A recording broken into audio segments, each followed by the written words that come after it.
ఒక వెలగపండు తింటే ఎన్ని హెల్త్ బెనిఫిట్స్ ఉంటాయని నాకు ఇప్పుడే తెలిసింది. నేనైతే ఎప్పుడో చిన్నప్పుడు తిన్నట్టు గుర్తు. మళ్ళీ నా హస్బెండ్ మొన్న వినాయక చవితికని తెచ్చారు.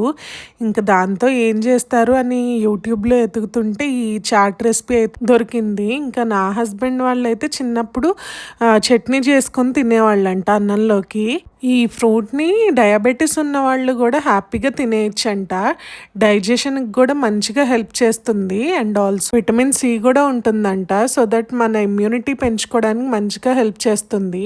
బీపీ ఉన్న వాళ్ళకి గూడా కంట్రోల్‌లోకి రావడానికి ఈ ఫ్రూట్ చాలా బాగా హెల్ప్ చేస్తుందంట.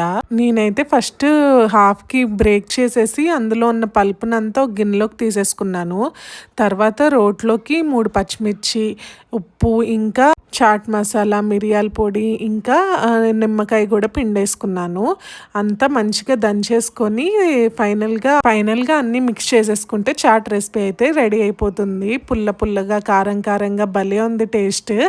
మీరెప్పుడైనా ఈ వుడ్ యాపిల్‌ని ట్రై చేశారా? అదేనండి వెలగపండుని.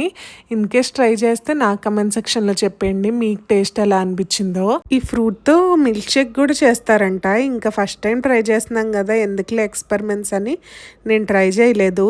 So please do like, share and subscribe to Sanamika vlogs. Bye bye. See you in the next video.